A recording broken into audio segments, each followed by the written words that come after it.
Good morning, everyone, and welcome to ATC News, the leading news source in all things air traffic control. Today is September 26, 2014, and we'd like to start our broadcast by congratulating the folks at Chicago O'Hare for earning the Facility of the Month award.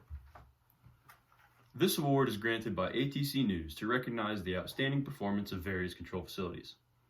This month, the controllers at Chicago O'Hare have successfully handled the operations of 73,884 aircraft, both domestic and international, including 58,996 air carrier flights.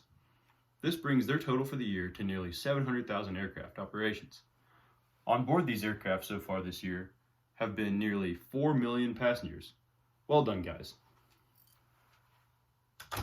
Further, during the month of September, the tonnage carried by the cargo aircraft totals around 133,000 tons, bringing the year-to-date tonnage for 2014 to 1.2 million. What's that, Bob? This just in, a fire broke out at the Chicago Air Route Traffic Control Center located here,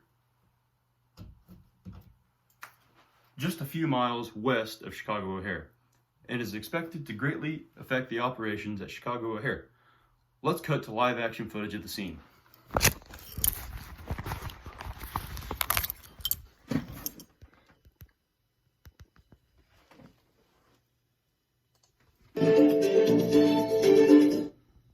More than 1,900 flights were grounded nationwide on Friday following a fire at an Illinois air traffic control facility. Federal and local authorities believe the fire was intentionally started by a contract employee.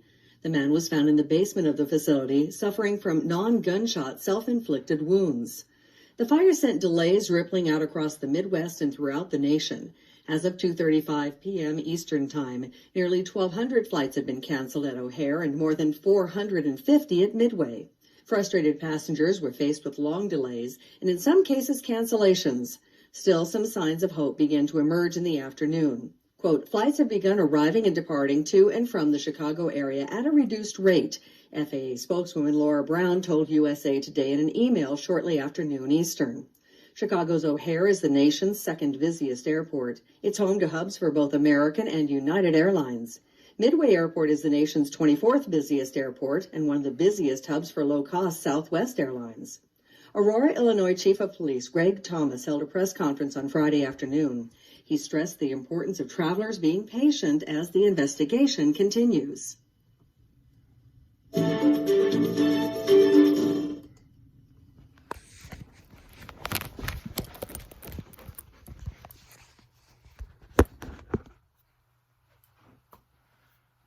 ATC News correspondents, who may or may not be time travelers, have informed us that the cause for the fire was arson, and the culprit of the crime is named Brian Howard, an employee of Harris Corporation, an American defense contractor and tech company.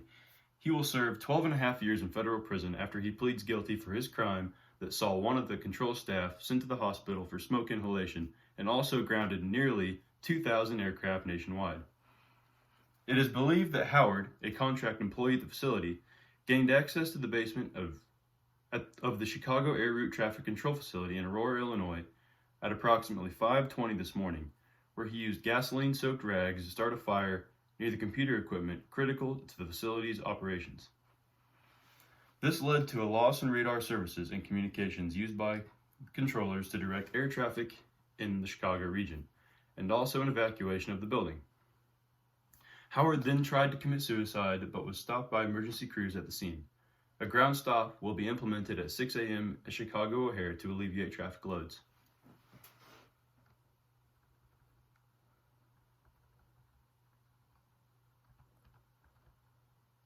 The aftermath of the incident will involve the FAA dealing with substantial damage to the system, which allows Chicago Center to digitally share flight data throughout the national airspace system.